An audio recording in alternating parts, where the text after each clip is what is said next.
Bismillahirrahmanirrahim.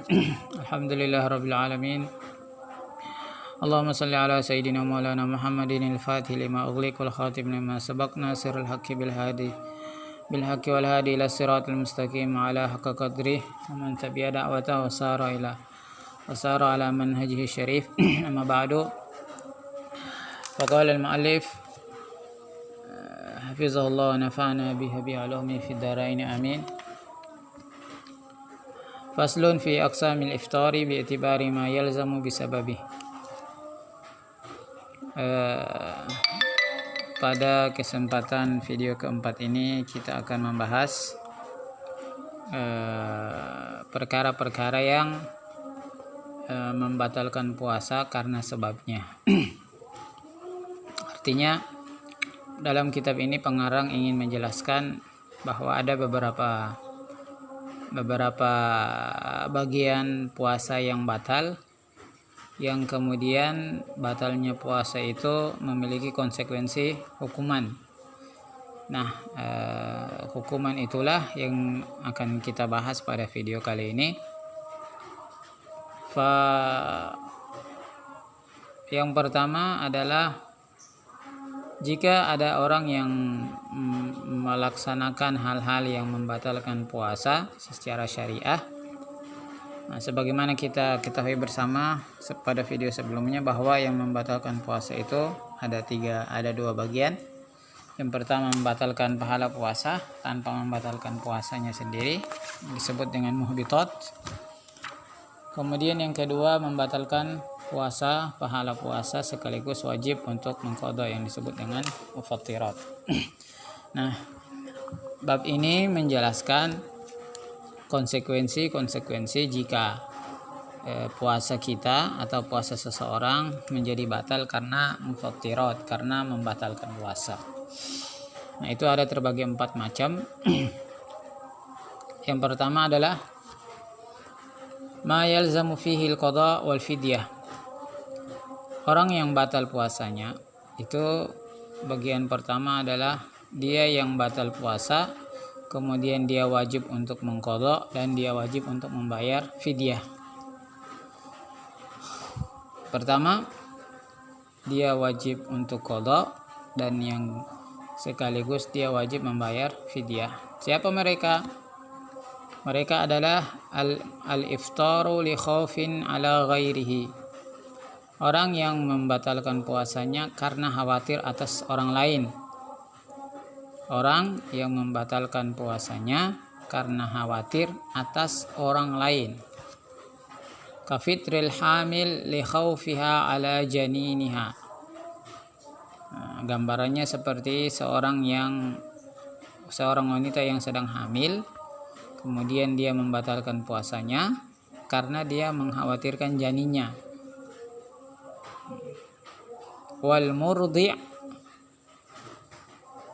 yang li khaufiha ala radi'iha, ataupun ibu yang sedang menyusui kemudian dia tidak puasa karena khawatir atas bayinya yang sedang disusui. Nah, ini kelompok yang pertama ini mereka wajib untuk mengqadha puasanya dan sekaligus membayar fidyah.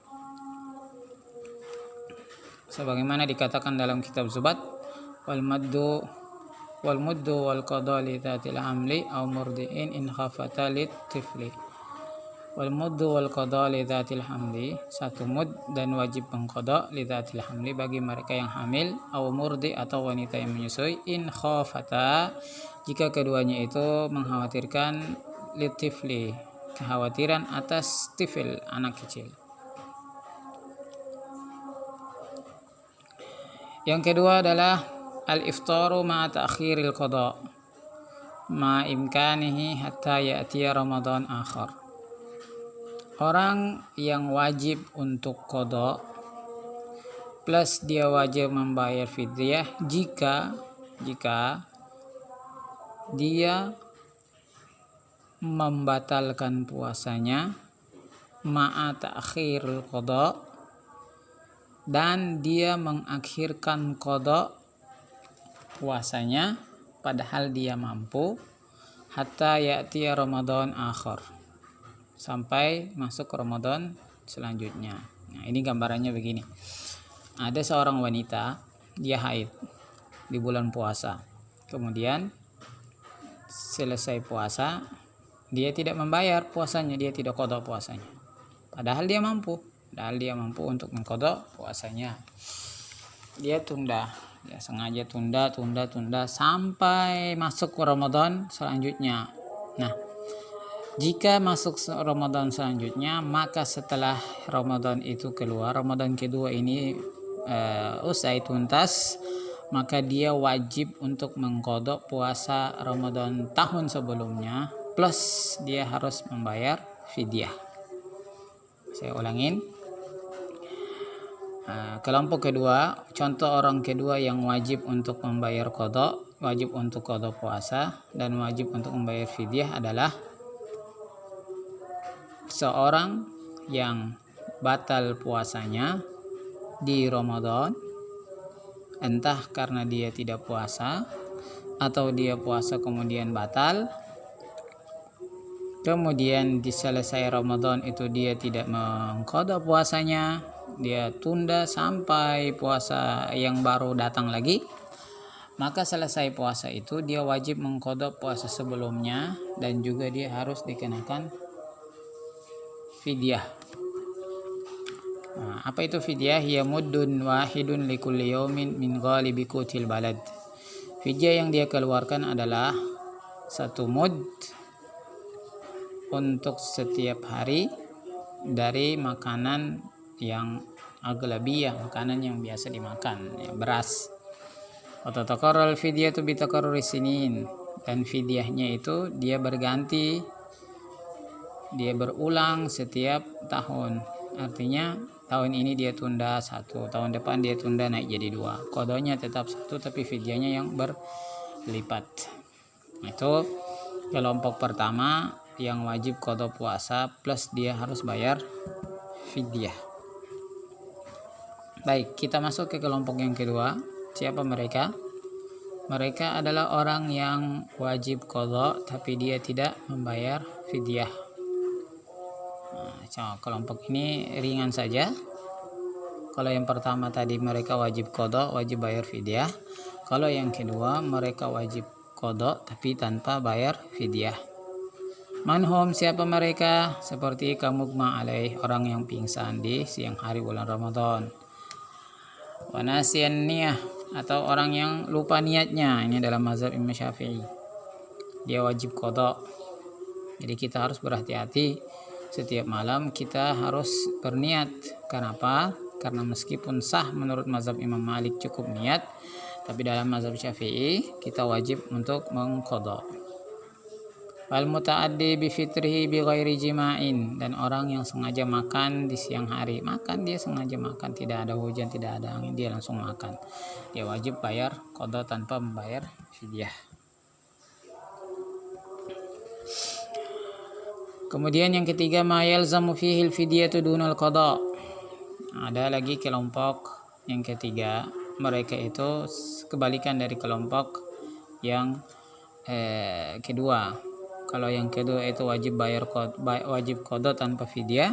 Kalau kelompok yang ketiga ini adalah yalzamu fihi al-fidyah dunal qada. Mereka itu wajib bayar fidyah tanpa harus berpuasa, harus qada.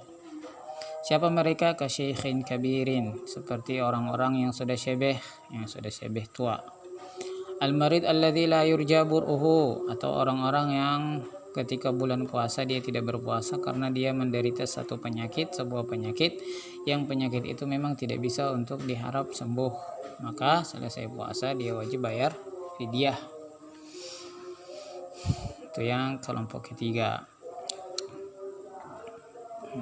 Jadi kalau umpama kita punya orang tua, ketika tiba bulan Ramadan dia tidak mampu berpuasa lagi, baik karena memang usianya yang tidak tahan puasa, tahan lapar, atau ada keluarga kita yang sakit, yang penyakitnya itu sulit sekali untuk sembuh, maka dia tidak wajib puasa, tapi wajib bayar fidyah, baik dari uang dia sendiri atau nanti ahli warisnya setelah dia meninggal. Kemudian kelompok yang keempat adalah ma la yalzamu fihi al-qada wal fidyah.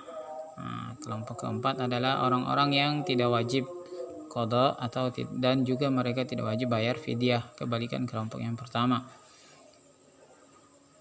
Siapa mereka? Mereka adalah orang-orang yang berpuasa di siang hari, tiba-tiba dia gila.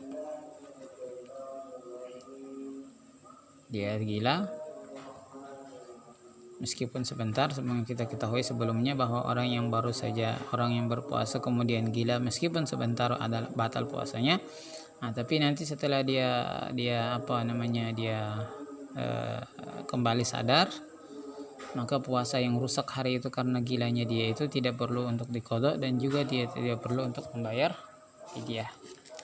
Sebagaimana dikatakan oleh Safwatuz Zubat, muddu ta'ami ghalibin fil quti wa jawizil fitri li khawfi mauti wa maradin wa safarin in yatuli wa khawfu muradin wa dhati hamli minhu ala nafsihi ma durran bada wa yujibul qada'a dunal iftida wa muftirun li haramin li kulli yawm muddun kama marra bila qada'i shaum.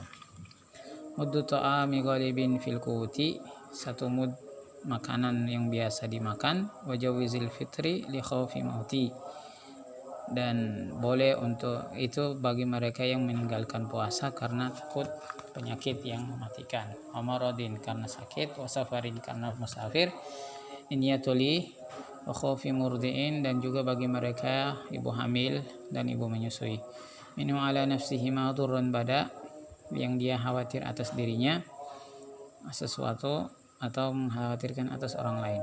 Ini penjelasan tentang bab sebelumnya. Itulah 4 keadaan di mana qada berlaku, fidyah berlaku, atau qada saja tanpa fidyah, atau fidyah saja tanpa qada, atau tidak ada fidyah, tidak ada qada.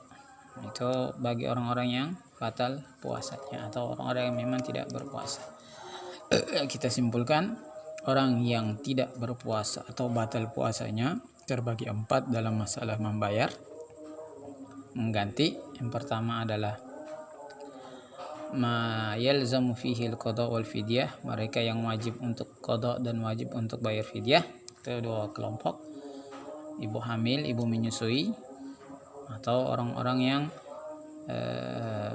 menunda untuk mengqada puasa sampai puasa berikut. Kelompok kedua itu orang-orang yang wajib qada tanpa fidyah, yaitu mereka yang batal puasanya karena pingsan, lupa niat dalam mazhab Syafi'i. Kemudian yang ketiga, orang-orang yang wajib fidyah tanpa membayar puasa, itu orang-orang yang syebeh, yang sudah tua, atau orang-orang yang sakit, menderita penyakit yang sulit untuk sembuh. Yang keempat adalah orang yang batal puasanya tapi tidak wajib qada dan juga tidak fidyah, tidak wajib bayar fidyah. Siapa mereka? Orang-orang yang mengalami gila di siang hari di bulan puasa. Allahu a'lam bissawab. Subhanakallahumma wa bihamdika asyhadu an la ilaha illa anta astaghfiruka wa atubu ilaik.